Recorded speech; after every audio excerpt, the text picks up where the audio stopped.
L'air impossible que respirent les morts. Cet air n'a pas été fait pour nous. Il est étranger, ancien, presque sacré. Des dinosaures l'ont respiré avant que les montagnes ou les mers n'existent telles que nous les connaissons. Dans de petites bulles dorées, ce souffle du passé est demeuré intact pendant plus de 100 millions d'années. Les scientifiques l'appellent air fossilisé, mais certains disent qu'il est la mémoire physique d'un monde oublié, un fragment d'atmosphère interdite, où la Terre brûlait vivante. Et le plus troublant, l'oxygène emprisonné dans ces minuscules mondes représentait presque le double de celui d'aujourd'hui, 35%. Un souffle qui nourrissait des géants. À cette époque, la vie ne rampait pas, elle rugissait. Des libellules de la taille des mouettes, des mille-pattes grands comme des enfants, des scorpions aussi longs que des serpents. La jungle préhistorique était un labyrinthe de monstres et de nectar, une respiration collective qui faisait palpiter la planète. Et c'est ce même souffle qui un jour s'est cristallisé dans l'ambre, l'or vivant des forêts anciennes. Chaque goutte de cette résine est une capsule temporelle, un miracle géologique qui défie la mort. Mais l'ambre garde plus que l'air. Il capture l'instant même où la vie a tenté de s'échapper. Quand la résine s'écoulait du tronc d'un arbre, c'était comme si le temps fondait, de petits êtres, des feuilles, des fragments de pluie. Tout ce qui touchait cette substance y restait prisonnier à jamais. Et le résultat est quelque chose que la science hésite encore à qualifier de naturel. Car l'ambre, d'une certaine manière, ne fait pas que préserver, il ressuscite. Sous le microscope, on peut voir des muscles, des veines, des regards, des mouvements interrompus au milieu d'une respiration. C'est la seule matière connue capable d'arrêter le temps, et ce qu'elle révèle en son sein est souvent impossible à croire. Le premier secret vient de l'ancienne région de Kaliningrad en Russie. Un petit lézard scellé dans l'ambre, les yeux encore ouverts. Une espèce inconnue, si parfaite qu'elle semblait vivante. On l'a baptisé Yantarogekko balticus, le lézard de l'ambre baltique. Piégé depuis 50 millions d'années, il repose avec une expression qui défie la mort. Tête, oreilles et coussinets des pattes intactes, préservés avec une précision microscopique. Et même après des airs de silence, ses yeux continuent de veiller, comme s'ils attendèrent quelque chose. Ce lézard cachait un secret biologique fascinant. Il ne possédait pas de paupières.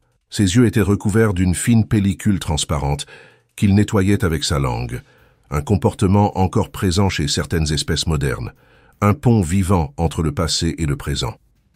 Le Yantarogekko a prouvé que les capacités d'escalader les arbres et d'agripper des surfaces verticales existaient des millions d'années avant ce que la science imaginait. Un corps minuscule, mais doté de l'ingénierie d'un prédateur parfait, un vestige d'une lignée oubliée par l'évolution. Mais le mystère s'épaissit. Pourquoi seule la moitié du corps est-elle restée prise dans la résine? Où est le reste? Les scientifiques croient que le lézard s'est approché trop près du piège doré et qu'il a été capturé par l'avant du corps, tandis que le reste s'est désagrégé à l'air libre. L'ambre n'a gardé que le moment exact de la lutte pour la survie, un portrait du désespoir éternisé dans le silence. Aujourd'hui, ce fossile repose au musée allemand de l'ambre, et quiconque l'observe ressent quelque chose d'inquiétant, comme si ce regard traversait le temps. Mais l'ambre avait encore des révélations plus troublantes. En 2015, sur un marché au Myanmar, le paléontologue Singlida aperçut un morceau de résine vendu parmi des souvenirs touristiques. À l'intérieur, il n'y avait ni feuilles, ni insectes, mais une queue de dinosaure. Oui, une queue réelle, avec des vertèbres et des plumes, scellée depuis 99 millions d'années. La structure était si bien conservée que les scientifiques purent observer les couleurs originales des plumes, marron au-dessus, blanc au-dessous, et confirmer quelque chose qui allait tout changer. De nombreux dinosaures avaient du duvet. La queue appartenait à un jeune Chelurosaurien, groupe qui inclut le tyrannosaure et les oiseaux modernes. À l'intérieur de la résine, des fragments de fer furent détectés, vestiges de l'hémoglobine, le sang fossilisé de l'animal. C'était comme contempler l'instant où l'évolution se divisait entre le monstre et l'oiseau. Cette découverte a détruit l'ancienne frontière entre dinosaures et oiseaux, prouvant que la ligne entre prédateurs et créatures célestes était bien plus fine qu'on ne l'imaginait. Le chaînon manquant, pris dans un or pétrifié. Car ironiquement, cette révélation n'a pas eu lieu dans un laboratoire, mais dans un marché ordinaire entre colliers et souvenirs bon marché. Une preuve que l'histoire du monde se cache parfois dans les endroits les plus improbables. Dans ce même morceau d'ambre, une fourmi préhistorique reposait à côté de la queue, comme si la nature elle-même voulait nous rappeler que la puissance et la fragilité partagent le même espace. Un fragment de temps où prédateurs et insectes partagent l'éternité. L'ambre, à la différence de tout autre fossile, est une fenêtre émotionnelle. Il ne montre pas seulement des os, il montre des moments. Il révèle des luttes, des chutes, des instants finaux, le drame invisible de l'existence. C'est le seul témoin qui voit encore, qui garde des expressions, des gestes, jusqu'à la texture de la peur. C'est pourquoi chaque découverte dans l'ambre est un paradoxe.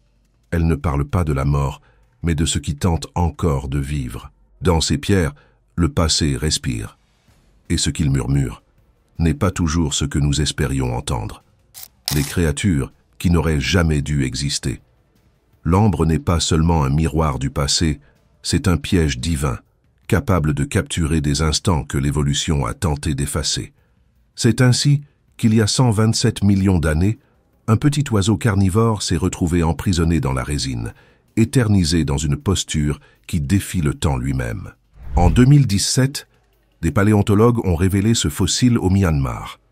Le corps presque complet d'un oiseau du groupe des énantiornites, avec la tête, la colonne vertébrale et même des tissus mous préservés. Il ne pesait que quelques grammes, mais portait le poids d'une ère entière.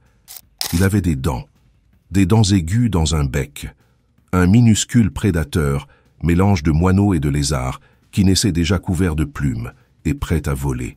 Un être hybride, à cheval entre deux mondes, ni tout à fait oiseau ni totalement reptile. Ses yeux petits et orientés vers l'avant trahissent un chasseur, et ses griffes recourbées sur les ailes montrent qu'il s'agrippait à ses proies comme un faucon en miniature. Mais cette créature extraordinaire ne survécut jamais à l'apocalypse à venir, la collision de l'astéroïde qui mit fin au règne des géants. Lorsque les forêts embrasées s'effondrèrent, les énantiornites disparurent sans laisser de descendants. Seules quelques espèces terrestres, capables de marcher et de creuser, survécurent. La nature, silencieuse, fit sa sélection implacable. L'ambre, cependant, refusa de les oublier. Il conserva l'instant où le vol n'était encore qu'une promesse sauvage, lorsque le ciel appartenait encore aux dents et aux plumes. Chaque regard posé sur ce fossile rappelle que l'évolution se compose autant d'avancées que d'erreurs, et que parfois, les erreurs sont les plus belles de toutes. Mais l'ambre joue aussi des tours à la science elle-même. En 2020, un autre fossile du Myanmar fut annoncé comme le plus petit dinosaure du monde. Un crâne de 6 mm, aux yeux immenses et aux dents pointues, emprisonné dans la résine depuis 99 millions d'années. On le baptisa Oculudentavis kaungrae, l'oiseau aux yeux et aux dents. Pendant des semaines, le monde entier crut assister à une découverte impossible, un dinosaure de la taille d'un colibri, une miniature prédatrice qui réécrirait l'histoire de l'évolution. Mais le coup de théâtre ne tarda pas. Une équipe chinoise réexamina le fossile avec une technologie plus avancée et découvrit que l'impossible n'était pas ce qu'il paraissait. Ce qu'on croyait être un bec était en réalité une mâchoire déformée. La structure osseuse n'appartenait à aucun oiseau, ni à aucun dinosaure connu. L'ambre cachait quelque chose de totalement nouveau. Un lézard, certes, mais d'une lignée encore jamais observée. Des écailles au lieu de plumes, des dents soudées à l'os, des articulations rappelant celles des reptiles modernes. Le plus petit dinosaure du monde était en réalité un intrus qui avait trompé même les paléontologues les plus expérimentés. Le mystère s'épaissit lorsqu'un autre spécimen fut découvert, cette fois avec une partie du corps et de la peau préservée. Les analyses révélèrent quelque chose qui défie tout l'arbre du vivant. Oculudentavis ne s'intègre dans aucun groupe connu. Ce n'est pas un lézard ordinaire, ni un descendant de quoi que ce soit d'existant encore. Un être isolé, comme si la nature avait mené une expérience et l'avait enfermé dans l'ambre avant que quiconque puisse la comprendre. Une espèce semblant venue d'une autre planète, mais qui vécut ici, parmi les troncs d'une forêt perdue du Crétacé. Alors que l'énigme d'Oculudentavis divisait les scientifiques, une autre découverte menaçait d'ébranler non seulement la biologie, mais aussi l'histoire humaine. Dans un fragment d'ambre de la République dominicaine, on trouva une simple puce fossilisée, rien d'exceptionnel, jusqu'à ce qu'on l'examine de près. En elle se trouvaient des bactéries préservées, semblables à Yersinia pestis, le micro-organisme responsable de la peste noire, qui extermina un tiers de l'Europe au XIVe siècle. Sauf que ce fossile avait plusieurs millions d'années. Comme si la peste était née avant l'humanité elle-même. Si cette identification se confirmait, l'ambre pourrait bien avoir révélé le plus ancien assassin de la planète, un microbe ancestral ayant traversé des ères entières, éliminant des espèces avant même que nous ayons des noms pour elles. Cela changerait tout. Les extinctions massives, jusqu'ici attribuées aux météorites ou aux volcans, pourraient avoir commencé par quelque chose d'invisible, un ennemi microscopique, caché dans l'ombre de l'évolution. Peut-être que la véritable force ayant façonné la vie n'a pas été le feu mais l'infection. Cette hypothèse semble terrifiante, mais elle est logique. L'ambre a déjà révélé des acariens porteurs de bactéries semblables à celles responsables de la maladie de Lyme, et si la peste existait depuis des dizaines de millions d'années, elle a peut-être décimé non seulement des mammifères, mais aussi des dinosaures et des reptiles. L'histoire de la vie vue sous cet angle devient une succession de fièvres et de survie. Peut-être que l'ambre est le journal d'une guerre invisible, le seul registre intact de la bataille éternelle entre la vie et la mort. Ainsi, à l'intérieur d'une pierre dorée, le passé respire et murmure une vérité dérangeante. La Terre a toujours été un champ de bataille microscopique. Et nous, ses héritiers, respirons encore le même air que ceux qui, il y a des millions d'années, luttaient pour un seul privilège, continuer d'exister. Le chasseur de sang métallique. Imaginez un instant de pure violence, figé il y a 98 millions d'années. Une jungle tropicale grouillante de sons, et en son cœur, un piège doré coulant le long du tronc d'un arbre. La résine glissait comme un miel épais, capturant du pollen, des feuilles et, soudain, une lutte. Un prédateur et sa proie, enfermés dans un duel microscopique que le temps n'effacerait jamais. Le fossile découvert au Myanmar révéla une fourmi préhistorique attaquant une larve de coléoptère. Mais ce n'était pas une fourmi ordinaire. Le monde allait la connaître sous le nom de Lengua myrmex vladi, la fourmi vampire. Le nom n'est pas seulement poétique. Sous le microscope, les scientifiques virent quelque chose qui défie la logique même. Une corne métallique se projetant de sa tête comme une lance. Cette corne était littéralement faite de particules de fer. Un insecte doté d'une armure métallique, forgée par l'évolution elle-même. Aucun autre animal connu ne possède rien de semblable. Une arme qui combine métal et biologie, l'organique et le minéral. C'était comme si la nature avait tenté de créer un prédateur, avec la précision d'un forgeron divin. Le plus troublant, pourtant, n'était pas la corne, mais la manière dont elle était utilisée.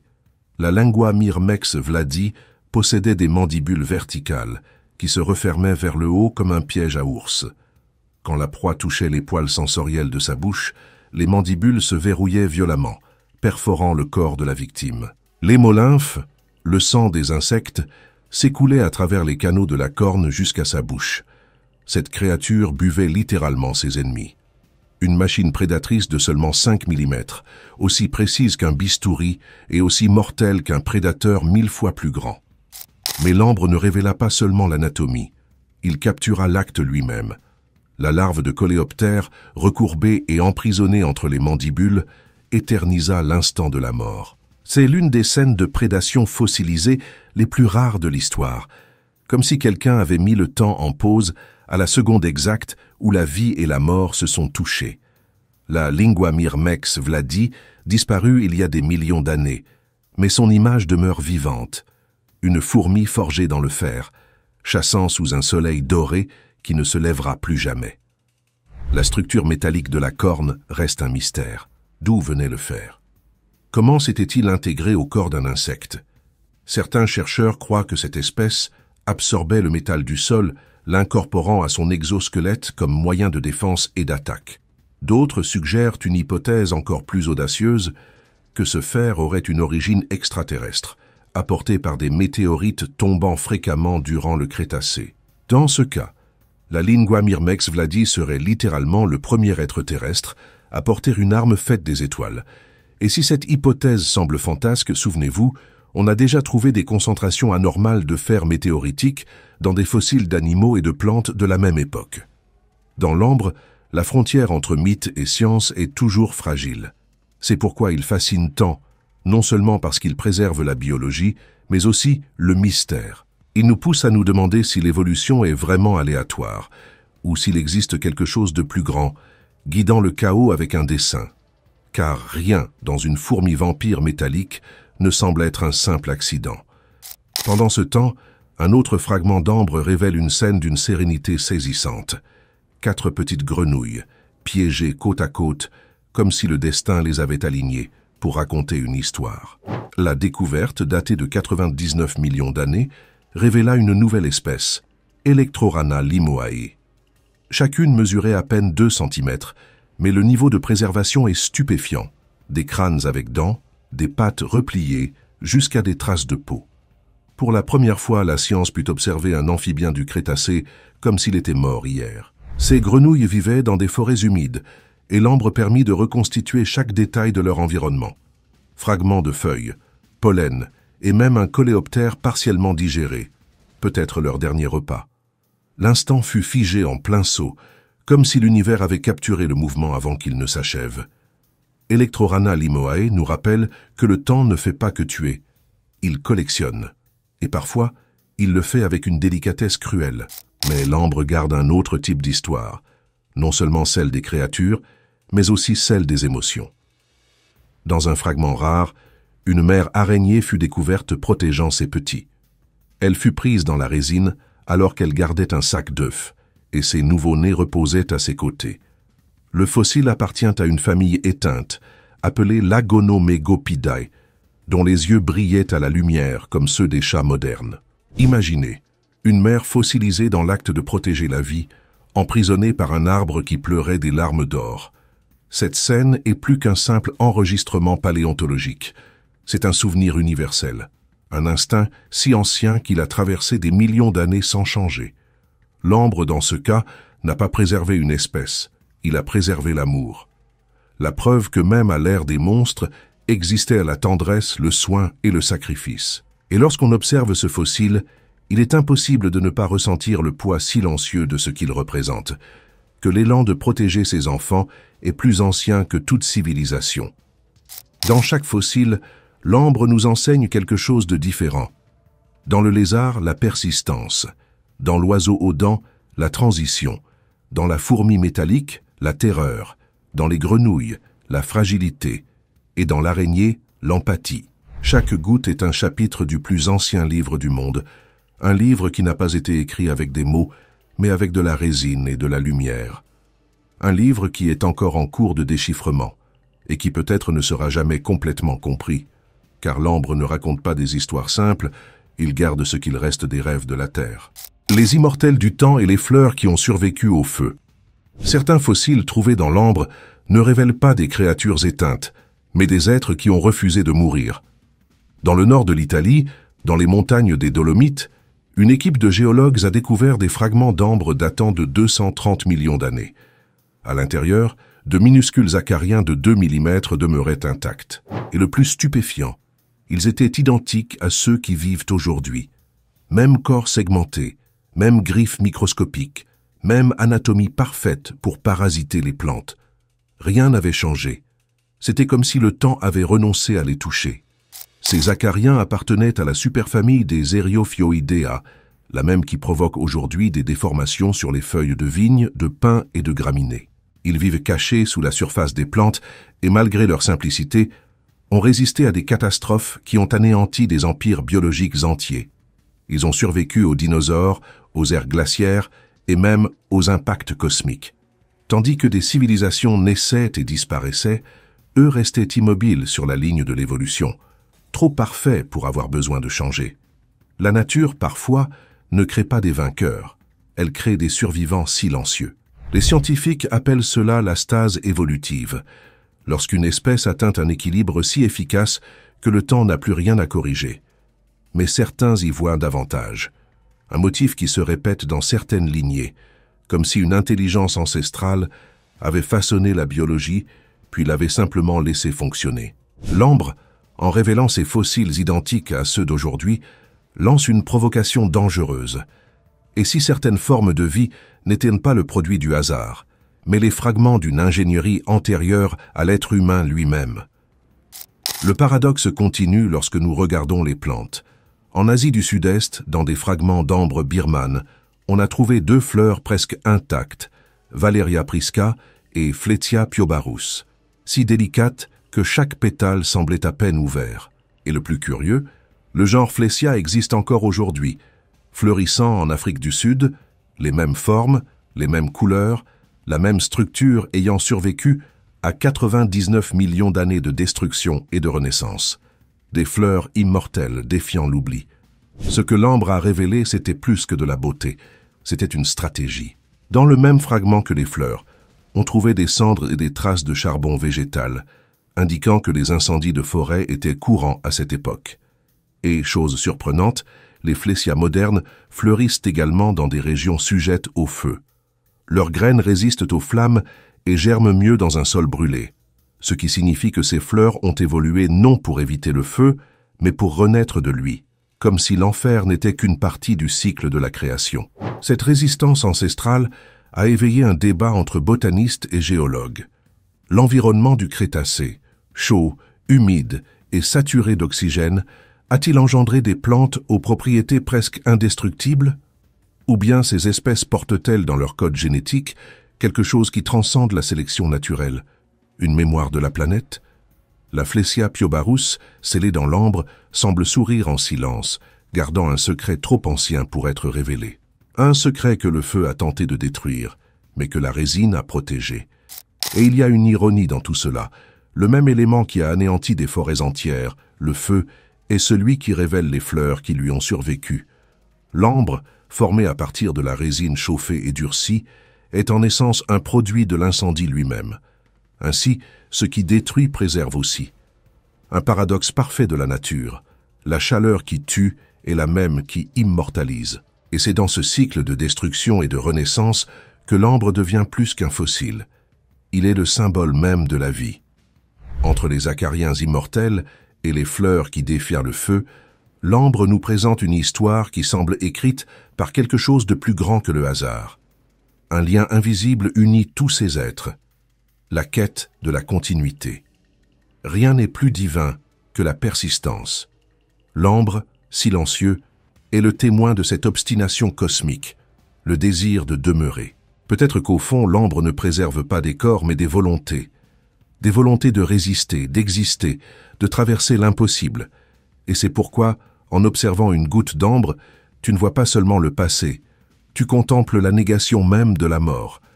Une matière faite de souvenirs, de lumière et de temps qui nous dit quelque chose de simple et de profond. Tout ce qui a été, d'une certaine manière, est encore. L'ambre est le miracle solide de la planète, le cœur cristallisé de la Terre, qui bat encore sous la surface de l'histoire. Le côté interdit de l'ambre, le sang de la Terre. On dit que l'ambre n'est pas seulement une pierre, c'est le sang coagulé de la planète. Un écho d'un temps où la Terre respirait encore comme un être vivant, saignant de la résine par les plaies ouvertes de ses forêts. Chaque goutte était une larme dorée d'un organisme colossal, cherchant à se guérir. C'est pourquoi les peuples anciens croyaient que l'ambre avait une âme. Pour les Babyloniens, il représentait la cristallisation de la lumière solaire. Pour les Grecs, c'étaient les pleurs des nymphes, après la mort de Phaéton, le fils du soleil. Et pour les peuples nordiques, il était l'essence du dieu Freyr, solidifié par les marées du temps. Les premières civilisations qui rencontrèrent l'ambre ressentirent quelque chose que la science moderne a oublié, la présence. Son éclat jaune semblait contenir une énergie vivante, et beaucoup croyaient qu'en le touchant, ils pouvaient accéder à des souvenirs d'autres mondes. Les Égyptiens le plaçaient dans les sarcophages des pharaons, persuadés qu'il aiderait à préserver l'âme pour l'éternité. Les peuples baltes l'appelaient électron, d'où vient le mot électricité, car une fois frotté, l'ambre produisait des étincelles, un feu invisible, une force qui semblait appartenir autant à la matière qu'à l'esprit. Dans l'Antiquité, on croyait que l'ambre pouvait guérir les maladies, éloigner les esprits et unir les vivants aux morts. C'était à la fois un talisman, une monnaie et un oracle. Les moines médiévaux affirmaient qu'en priant avec un chapelet d'ambre, le son de la prière résonnait à l'intérieur de la pierre. Elle vibrait. C'était comme si la matière respirait encore, même après des millions d'années. Aujourd'hui, nous appelons cela l'électricité statique, mais peut-être que les anciens n'avaient pas tort. Peut-être que l'ambre conserve réellement une énergie d'une autre nature. Quand la lumière traverse une goutte d'ambre, quelque chose de mystérieux se produit. Le temps disparaît. On ne voit pas seulement l'intérieur de la pierre, on voit une dimension suspendue, où tout ce qui est mort continue d'exister, intact, comme si l'univers avait refusé d'avancer. Certains disent que l'ambre est la forme la plus proche que nous ayons de toucher l'éternité. Il n'est pas le passé fossilisé, mais le présent éternisé, un rappel que le temps est malléable et que la matière, parfois, refuse d'obéir à l'oubli. Mais si l'ambre n'était pas seulement de la résine durcie, et s'il s'agissait d'un mécanisme naturel de mémoire, d'un fichier biologique créé par la Terre elle-même pour stocker des données génétiques, biologiques et spirituelles. Certains chercheurs ésotériques pensent que l'ambre est une forme primitive de cristal de mémoire, une banque d'informations d'époque perdue. Observé au microscope, il révèle des structures en spirale, semblables aux chaînes d'ADN. Coïncidence? Ou la signature de quelque chose cherchant à communiquer à travers la matière? Cette hypothèse semble improbable, jusqu'à ce que l'on se souvienne que l'ambre renferme le code le plus détaillé de la nature. Il préserve les tissus, les pigments et même les molécules organiques. C'est le seul matériau connu capable d'arrêter l'entropie. Si l'univers utilise la matière pour se souvenir, l'ambre serait sa bibliothèque la plus ancienne. Chaque fossile est un message silencieux. Ceci a existé, et cela existe encore en moi. La Terre, après tout, n'oublie pas. Elle transforme simplement le souvenir en pierre. Le côté alchimique de l'ambre fascine aussi. Les anciens alchimistes l'appelaient succinum et disaient qu'il unissait les 4 éléments. Il est né de la terre, s'est solidifié par l'air, a été réchauffé par le feu et purifié par l'eau. Il croyait qu'en brûlant l'ambre, on libérait l'esprit solaire qu'il contenait. Un parfum doux, presque céleste, symbole de la purification de l'âme. Cette pratique survit encore aujourd'hui dans les temples d'Orient, où l'ambre est brûlée comme encens sacré lors de rituels de renouveau spirituel. Il y a quelque chose de profondément symbolique dans cette dualité. L'ambre est matière et mémoire, feu et prison, mort et vie. Il est la preuve que tout ce qui disparaît laisse un écho. Et peut-être pour cette raison, beaucoup l'appellent l'âme du temps. En tenant une goutte d'ambre entre les doigts, on ne touche pas le passé. On touche le concept même de permanence, un souvenir matérialisé, une étincelle de ce qui refuse de cesser d'exister. Les anciens peuples n'avaient pas la technologie, mais ils avaient l'intuition. Et cette intuition disait quelque chose que la science moderne commence à admettre. Il existe une intelligence dans les forces naturelles. L'ambre en est la preuve, un mécanisme parfait qui désobéit à l'oubli, qui défie la décomposition et qui murmure les secrets des mondes perdus. Il est le dernier gardien d'époque où les dieux marchaient encore parmi les arbres vivants. Et peut-être, au cœur de ces pierres dorées, demeure-t-il encore quelque chose d'eux, observant, silencieux, attendant d'être découvert. Le disque dur biologique de la Terre. Imaginez que la Terre ait créé son propre système de stockage, non pas fait de silicium et de circuits, mais de résine et de lumière. Un disque dur naturel capable d'enregistrer, de compresser et de préserver l'information de la vie pendant des millions d'années. C'est la théorie que certains scientifiques osent appeler l'hypothèse du génome fossile. L'idée que l'ambre ne conserve pas seulement des formes biologiques, mais aussi des fragments moléculaires, des traces chimiques et des schémas énergétiques pouvant reconstruire l'histoire même de l'évolution. Et si l'ambre était le premier fichier biologique de la Terre? Des analyses récentes de fossiles préservés dans la résine ont révélé quelque chose de presque inconcevable. Des protéines entières, des pigments et même des microstructures d'ADN dégradées ont été identifiées dans des spécimens âgés de plus de 80 millions d'années. Techniquement, l'ADN ne survit pas au-delà d'1,5 million d'années, et pourtant, il était là, fragmenté mais reconnaissable. Cela suggère que l'ambre agit comme un bouclier moléculaire, bloquant la radiation, l'humidité et l'oxydation. En d'autres termes, il ne fait pas que geler le temps, il le protège. C'est comme si la Terre avait construit un nuage de données avant même l'existence des machines. Cette propriété a éveillé une question dangereuse. L'ambre pourrait-il contenir l'information complète d'espèces éteintes? Si oui, Il serait le plus ancien fichier génétique de la planète. Mais certains vont plus loin. Quelques biochimistes croient que l'ambre peut contenir des informations prébiologiques, des schémas de vibration et d'énergie antérieure à l'ADN. Ils l'appellent la matrice primordiale, le plan de la création. Et c'est à ce point que la science commence à s'approcher de la métaphysique. Si l'ambre conserve la structure de la vie, peut-être en garde-t-il aussi l'intention.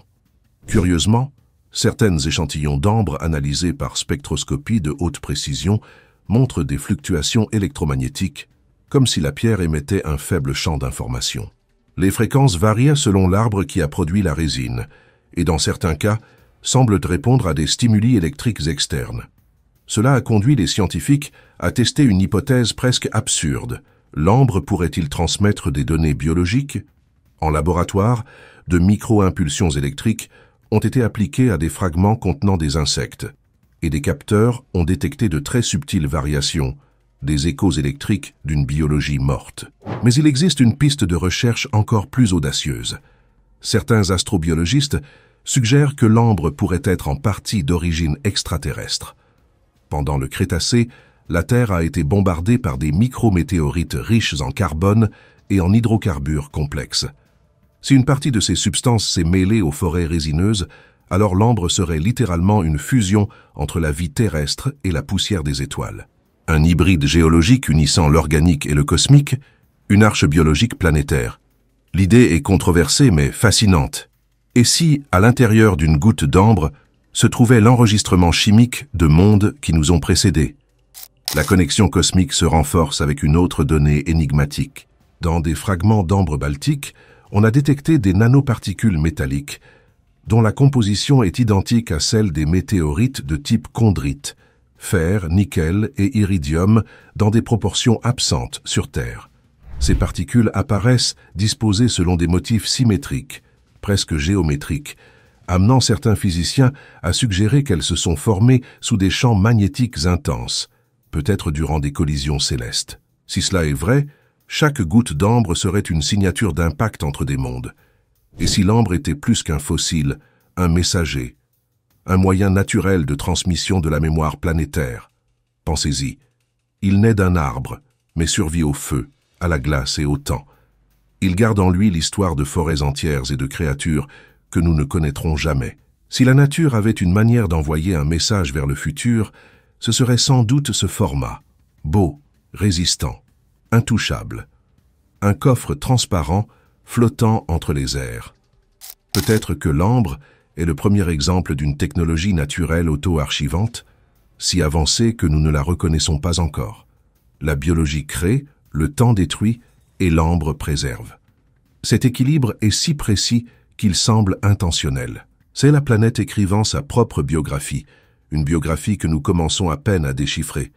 Chaque fossile est un paragraphe, chaque bulle d'air, un souvenir, chaque goutte, un mot de passe que le temps n'a pas encore appris à briser.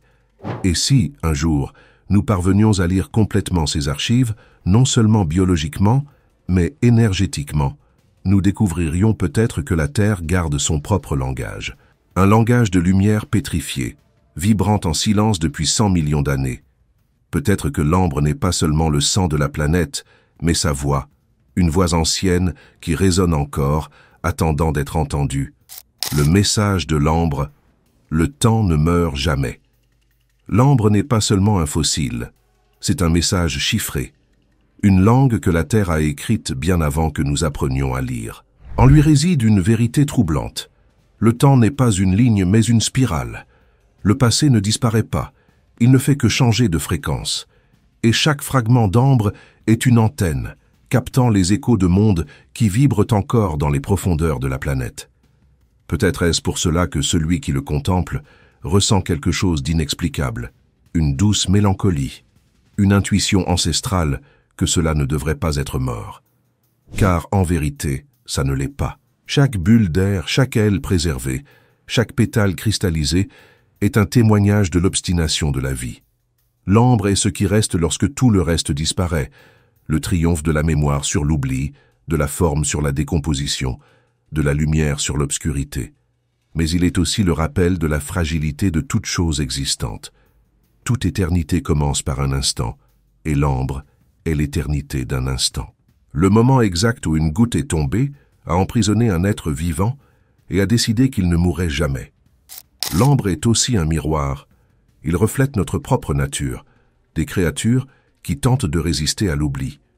Nous construisons des monuments, écrivons des livres, élevons des cités. Mais à la fin, tout se change en poussière. Cependant, la Terre, dans sa sagesse silencieuse, avait déjà trouvé sa propre manière de se souvenir, et elle brille en tons d'or sous le soleil. L'ambre est notre préfiguration. Ce que nous ferons un jour avec l'esprit, la planète le fait déjà avec la matière. Peut-être que le véritable but de l'ambre n'a jamais été de préserver les corps, mais d'enseigner le pouvoir de la préservation elle-même. Car à l'intérieur de chaque goutte se trouve plus que l'empreinte de la vie. Il y a la preuve que l'univers refuse d'oublier. Même lorsque tout semble perdu, le cosmos trouve un moyen de garder ce qui a été. C'est comme si le temps lui-même avait une âme, et que l'ambre en était la larme. Dans certaines traditions anciennes, on croyait que l'ambre était un portail entre les mondes, que, en plongeant le regard dans une goutte, l'âme pouvait traverser les siècles et voir ce que les yeux mortels ne supportent pas. Peut-être que cette croyance oubliée contient un fragment de vérité. L'ambre relie ce qui a été, ce qui est et ce qui sera. C'est l'alphabet invisible de la création, la preuve que la vie ne s'éteint jamais, elle ne fait que changer de forme. Si la Terre a une conscience, et beaucoup le croient, l'ambre en serait le journal, un registre des douleurs, des pertes et des beautés de chaque ère. Et en le découvrant, l'être humain ne découvre pas seulement le passé, il est découvert par lui. Car au fond, l'ambre renvoie la question que nous avons oublié de poser. Quelle part de ce que nous sommes reste prisonnière d'air que nous croyons révolu? Les réponses ne seront peut-être jamais complètes. Mais tant qu'un rayon de lumière traversera une goutte d'ambre, il subsistera le souvenir que l'impossible peut être préservé. L'ambre est le monument silencieux de la planète, son chef-d'œuvre involontaire. Un rappel que le temps ne tue pas, il ne fait que changer de couleur. Et ainsi le cycle se referme. L'air que les dinosaures ont respiré, les insectes qui se sont débattus, les fleurs qui ont résisté au feu, tout repose maintenant en silence, dans ces pierres qui brillent comme des soleils pétrifiés. Peut-être ne comprendrons-nous jamais complètement ce qu'est l'ambre, mais nous pouvons sentir ce qu'il représente, le murmure de l'éternité disant que rien ne finit vraiment.